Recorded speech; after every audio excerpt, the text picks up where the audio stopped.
Daryl faced me, not the monitor. The false locations and values inflated the lockable valuation. Valuation dispute is not the same as proven intent. Daryl Glasgow operated without meaningful oversight for years as a licensed real estate appraiser in Western New York.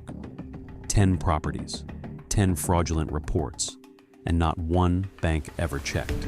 You admitted 9 additional false appraisals in the plea. Then let the plea speak, because I am not giving this task force another sentence to me. He had no answer for the question. The number printed on his appraisal report and the number sitting in the Niagara County Recorder's database did not match, and they did not match by a margin any honest mistake could explain. Within 90 days, federal agents would seize his case files, his external hard drives, and nearly a decade of comparable sales spreadsheets. 10 properties, 2 banks, $334,000 in losses to JP Morgan Chase and Bank of America. 1 signature on every fraudulent report. The signature of a New York State licensed real estate appraiser who had spent 18 years building a reputation he was about to incinerate in a single afternoon. Quick question before we go any further. When a bank hands someone a $400,000 mortgage, do you know who actually tells them what the house is worth? It is not the buyer. It is not the seller.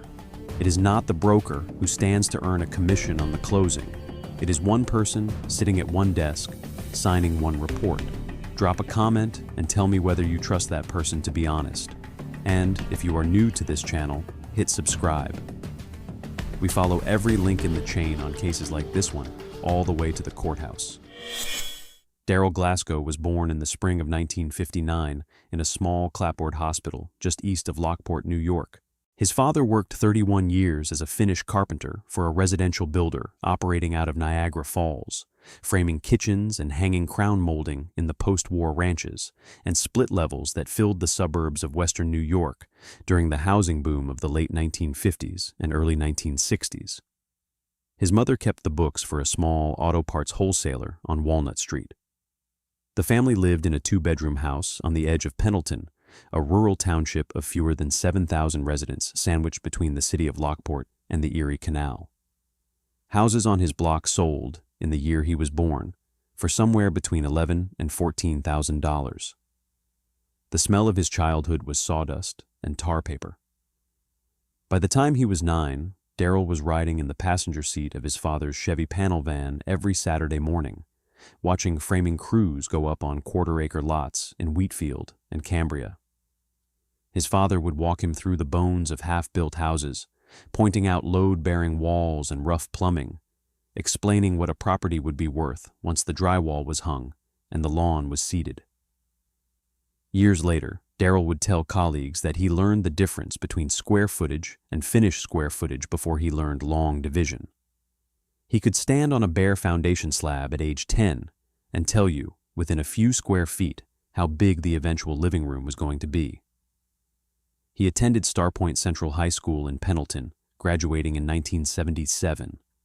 His yearbook listed him as a member of the Woodshop Club and the junior varsity wrestling team. Classmates remembered him as quiet, careful, and unusually good at math, the kind of kid who corrected the geometry teacher without making it feel like a correction. He took a full year off after graduation, working alongside his father on residential jobs across Niagara County, before enrolling at Niagara County Community College in the fall of 1978 to study business administration. He paid his own tuition. He worked nights at a hardware store on Transit Road, mornings at his father's job sites, and weekends at a small surveying company that hired him to carry equipment and take field notes. By 1981, he had earned an associate's degree and a reputation for being able to walk onto any residential lot in Niagara County and produce, from memory and a measuring tape, a square footage figure accurate to within 15 feet. The surveying company offered him a full-time position that winter at a starting salary of $9,400 a year. He accepted on a Friday and was in the field by Monday. He held that job for 6 years. He married his high school girlfriend, a dental hygienist named Patricia, in 1983. They bought a small ranch on a half-acre lot in Pendleton in 1985 for $46,000, financed through the local credit union with a 30-year fixed mortgage at 12.25%. Their first daughter was born in 1987, their second in 1990. The family stayed in that same Pendleton house for the next 30 years. The mortgage was paid on the 15th of every month, by check, from a savings account Patricia balanced by hand in a spiral notebook. In 1992, at the age of 33, Darrell Glasgow enrolled in the appraisal coursework required by New York State for licensure. The state had recently overhauled its appraiser certification program in response to the savings and loan crisis, requiring formal classroom hours, supervised fieldwork, and a state examination. Glasgow completed his classroom hours through a continuing education provider in Williamsville, his supervised hours under a senior appraiser based in Amherst, and passed the state examination on his first attempt in the summer of 1994. He received New York State Certified Residential Appraiser License Number 46-1147 in October of that year. He framed the certificate and hung it on the wall of his home office. Patricia took a photograph of him standing next to it. His early performance reviews from the senior appraiser, who supervised his trainee hours, described him as meticulous in measurement, careful with comparable selection, and unusually patient with difficult property types. A 1995 letter of recommendation called him the most reliable young appraiser this office has trained in 15 years. By 1997, he had left the supervising firm and opened his own practice out of a converted detached garage behind his Pendleton home, working initially under contracts from 2 local credit unions and 1 regional savings bank. His first year gross revenue was $31,000. His second year, $58,000. By the year 2000, his solo practice was clearing 6 figures, and he had added a part-time assistant to handle scheduling and report typing. He was the appraiser the local credit unions called when a file needed turning around fast. He was the appraiser the seasoned realtors recommended to anxious first-time buyers. He was, by every external measure, exactly the kind of small-town licensed professional the entire mortgage finance system was designed to depend on. That trust was about to be tested. To understand what Darrell Glasgow did, you have to understand exactly what a licensed real estate appraiser is supposed to do and why the entire American mortgage system depends on them doing it honestly. When a buyer applies for a mortgage on a property or an existing owner applies to refinance, the lender does not simply take the borrower's word for what the property is worth. The bank is about to extend hundreds of thousands of dollars of credit, secured only by the value of the house itself. If the borrower defaults, the bank's only recourse is to foreclose and sell the property to recover the loan balance. If the property is worth less than the loan balance, the bank loses money on the difference. The appraisal is the document that protects the bank from making that mistake before the loan is ever funded. By federal regulation, the appraiser must be independent, not employed by the lender, not employed by the borrower, not employed by the real estate agent or the mortgage broker who stands to earn a commission on the closing. The appraiser is the one party in the entire transaction with no financial interest in whether the deal closes. That independence is the foundation of the entire system. The method the appraiser uses is called the sales comparison approach. The appraiser identifies 3 to 6 recently sold properties similar to the subject property in size, age, condition, lot size, neighborhood, and amenities. These are called the comparables, or comps. The appraiser pulls the actual closing prices of those comps from the county recorder's office, the multiple listing service database, and proprietary appraisal data services. Each comp is adjusted up or down based on its differences from the subject property. A comp with a finished basement gets adjusted down against a subject without one. A comp with no garage gets adjusted up against a subject that has one.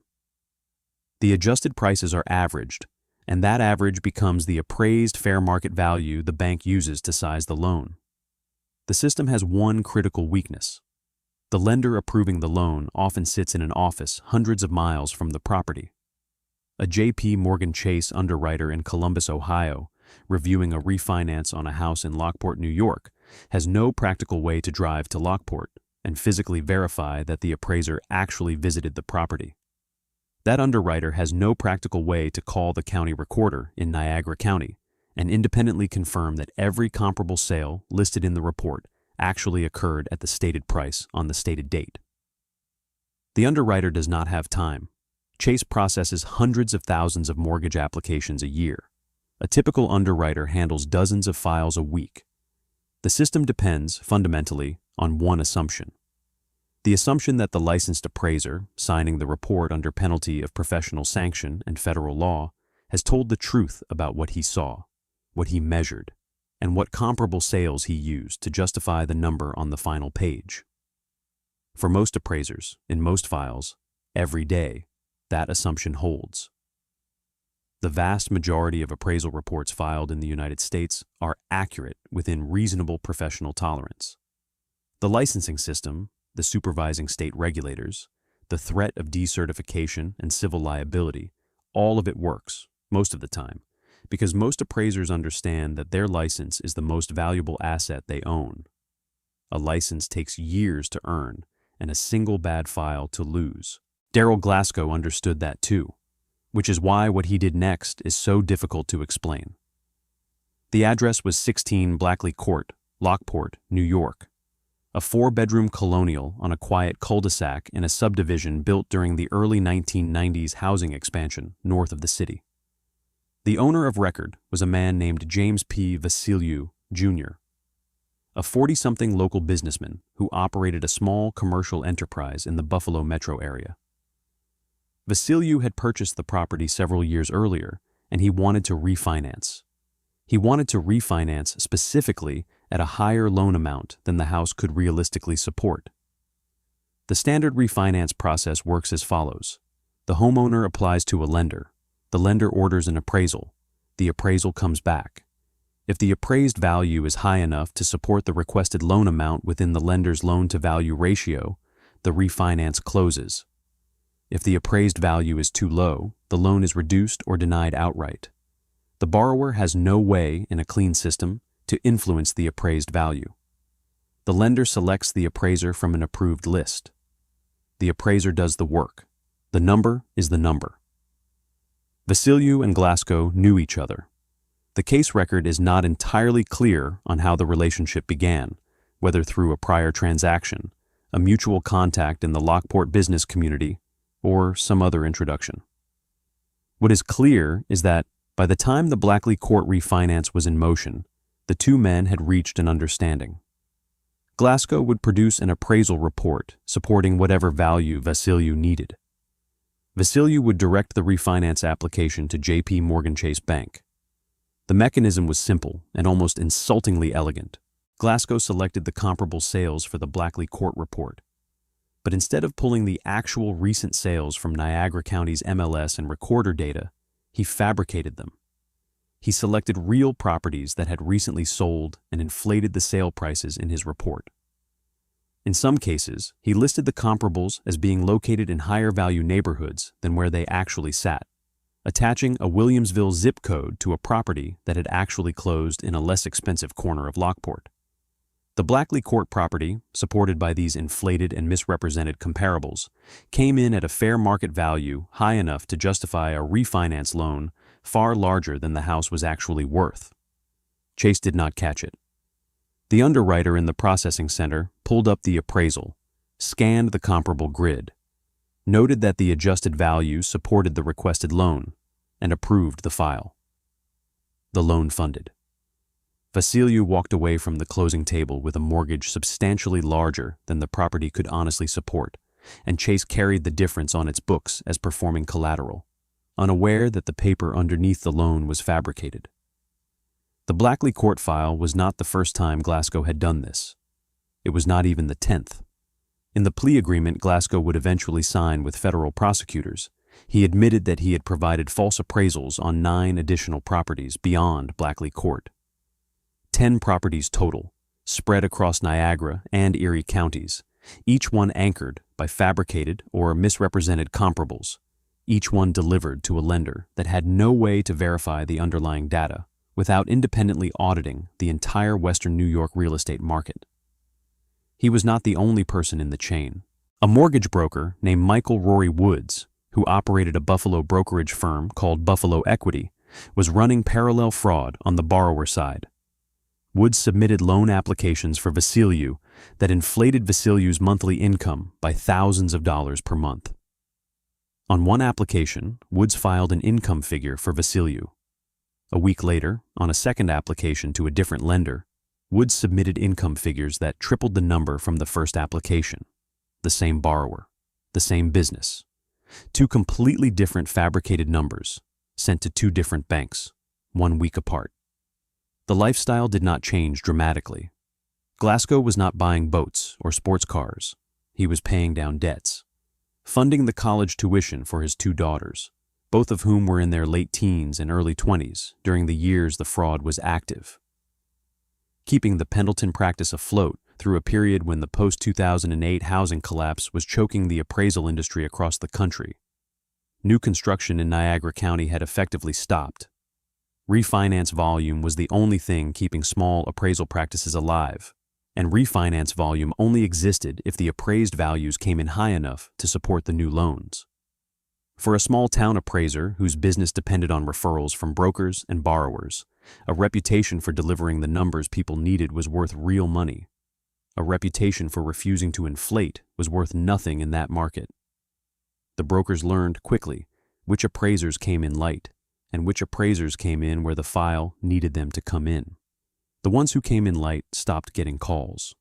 The ones who came in where the file needed them to come in got more work than they could handle. He knew the comps were fabricated. He knew the locations were misrepresented. He knew the values would not survive any serious audit. He signed the reports anyway, on the bottom of every page, in the careful, precise signature he had been taught to use at the supervising firm in Amherst back in 1994. No one noticed. No one checked. Not for years. In the wake of the 2008 financial collapse, the United States Attorney's Office for the Western District of New York stood up something it had not had before: a dedicated, permanent, multi-agency mortgage fraud task force, headquartered in Buffalo and staffed with personnel from the United States Secret Service, the Federal Bureau of Investigation, and the Office of Inspector General for the Department of Housing and Urban Development. The task force was led by the U.S. Attorney's Office under William J. Hochul, Jr. The Secret Service component was led by Special Agent in Charge Tracy Gast. The HUD OIG component was led by Special Agent in Charge Christina Scaringi. Their mandate was direct: identify, investigate, and prosecute the patterns of fraud that had inflated the housing bubble and contributed to the cascading collapse of mortgage-backed securities markets 2 years earlier. They were not looking for one bad apple in one orchard. They were looking for the orchards. The way the task force worked, in practice, was by pattern. Federal agents had access to data that no single bank possessed. They could pull mortgage applications submitted by a single borrower across multiple institutions and compare them side by side. They could pull every appraisal report signed by a single appraiser over a multi-year window and look for statistical anomalies. Properties that consistently appraised above their neighborhood medians. Comparable sales that appeared in multiple unrelated reports under different addresses. Valuations that diverged sharply from the eventual foreclosure sale prices when those same houses came back through the system 3 years later. What lit up first was Vasiliu, James P. Vasiliu, Jr. The businessman from Lockport had not been content to commit fraud on a single refinance. Federal investigators eventually identified 15 separate false mortgage loan applications that Vasiliu had submitted to multiple financial institutions over a period of years, each one overstating his monthly income from a business he owned. 15 applications across multiple lenders, none of them matching the income figures on the others. The pattern was unmistakable. No honest borrower files 15 applications with 15 different income figures. Once the task force pulled Vasiliu's full lending history, they pulled the appraisals attached to his properties.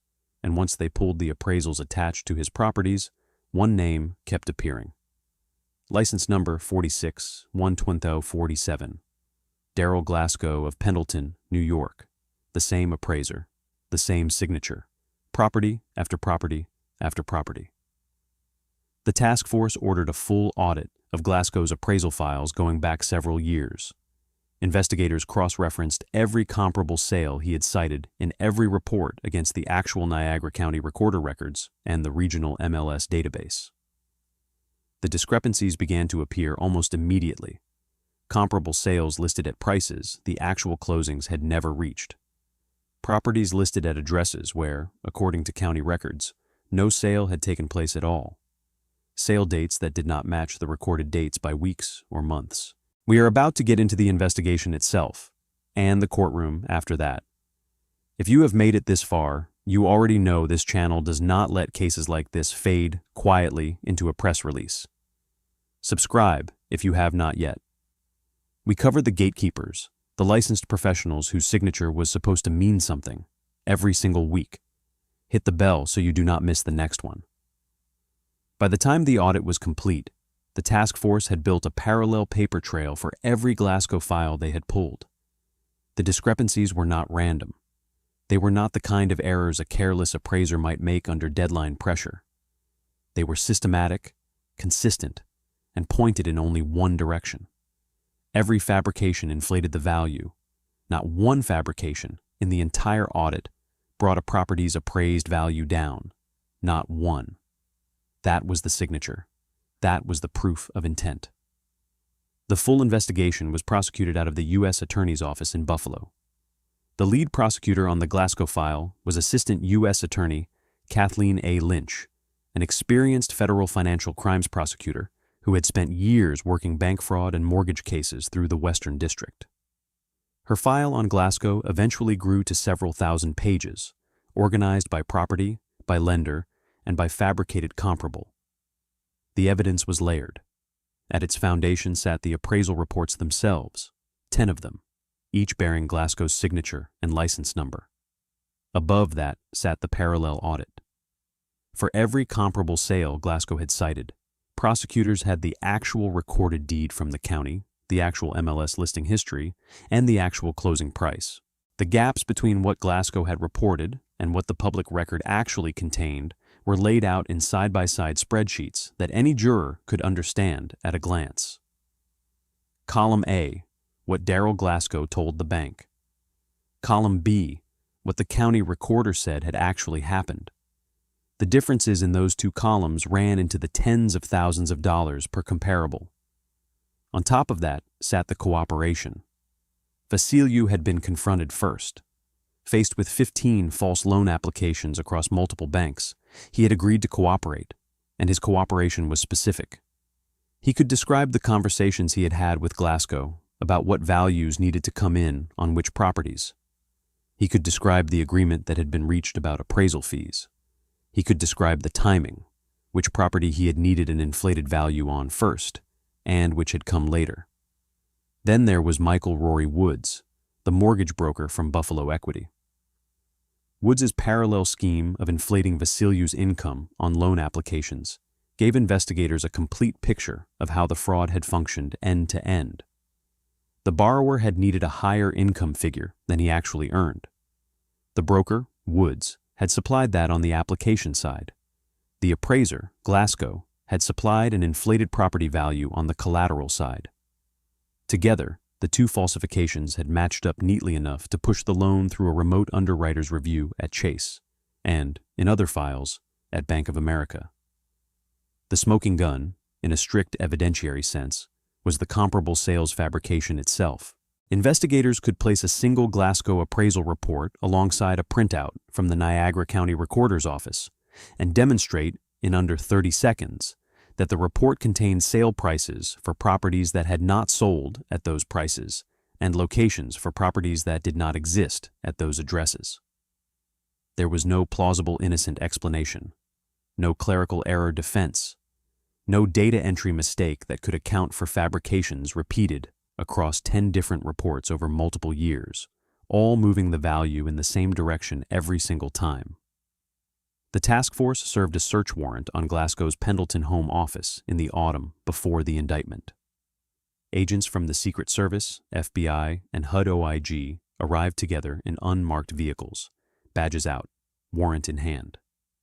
They seized his desktop computer, 2 external hard drives, the filing cabinets in the converted garage office, and a stack of comparable sale workbooks Glasgow had maintained for his own internal reference. The workbooks were particularly damaging. They contained, in Glasgow's own handwriting, notes about which properties he had used as comparables on which reports. notes that did not match the comparable grids submitted to the lenders. He had kept 2 sets of books, the real one in his desk, the fraudulent one in the appraisal reports he had emailed to Chase and Bank of America. By the time AUSA Lynch was ready to file charges, the case was, in the language of federal prosecutors, overdetermined. Multiple cooperating witnesses, documentary evidence in the defendant's own handwriting, bank loan files showing exactly how Chase and Bank of America had relied on the fraudulent reports to fund loans they would never have approved at the true property values. Loss figures calculated to the cent. There was no defense. Glasgow's attorney advised him to plead. The conversation that mattered did not happen on a curb under a streetlight.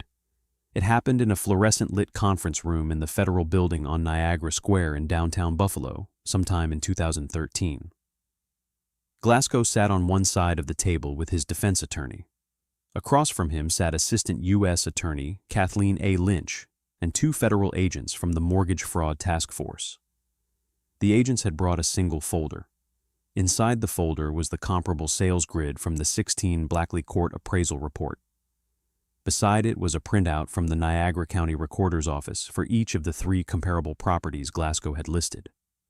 The 2 documents told 2 completely different stories. The lead agent slid the folder across the table. "Mr. Glasgow, can you walk us through how you selected these comparables?" Glasgow looked at the folder. He looked at his attorney. He looked back at the folder. "I used the MLS database, standard methodology. These 3 properties are listed in your report at these sale prices on these dates. The county shows different sale prices on different dates for the same properties. Can you explain the discrepancy?" There was a long pause. Glasgow's attorney touched his elbow. "I would like a moment with my client." The 2 of them stepped out into the hallway. They were gone for nearly 15 minutes. When they came back in, Glasgow sat down, folded his hands on the table in front of him, and said the only sentence he would say on the record that afternoon. "I would like to discuss the terms of a plea." He did not deny. He did not justify. He did not blame the borrower or the broker. He looked at the folder, understood that the folder existed and would exist in front of a jury, and made the only decision the evidence allowed him to make. The federal agents closed the folder. The defense attorney began taking notes. The interview, in the form Glasgow's attorney had walked in expecting, was over. The plea was entered later that year in the U.S. District Court for the Western District of New York. Conspiracy to commit bank fraud. A federal charge carrying a statutory maximum of 30 years in prison and a $1 million fine. Glasgow pleaded guilty to the single count and acknowledged on the record in open court that he had provided false appraisals on 9 additional properties beyond the Blackley Court transaction. 10 fabricated reports, 1 signature, 1 license number, 1 conviction. The sentencing hearing was held in June 2014 in the federal courthouse on Niagara Square. United States District Judge Richard J. Arcara presided. The courtroom was small and underfilled. There were no victims in the gallery. The victims were institutional, 2 of the largest banks in the United States, and they did not send representatives to a sentencing hearing for a 6-figure restitution case in Buffalo. There were no protesters outside. There were no cameras in the hallway. A reporter from the Buffalo News took notes from a back row bench and would file a brief regional story that ran below the fold in the next morning's edition. AUSA Kathleen Lynch presented the government's sentencing memorandum. The losses to J.P. Morgan Chase and Bank of America, the memo specified, totaled $334,024.08. The fraud had spanned multiple years and 10 separate appraisal reports. The defendant was a licensed professional who had used his license, his training, and the structural trust of the lending system to facilitate a pattern of false statements to federally insured financial institutions. Defense counsel argued mitigation. Glasgow had no prior criminal history. He had cooperated with the government once the evidence was presented to him. He had spent decades building a legitimate appraisal practice and had a long record of professional competence outside the conduct at issue. He was 55 years old, the sole provider for his household, and his license, the very thing that had enabled the fraud, would be permanently revoked regardless of the sentence the court imposed. Judge Arcara listened to both sides.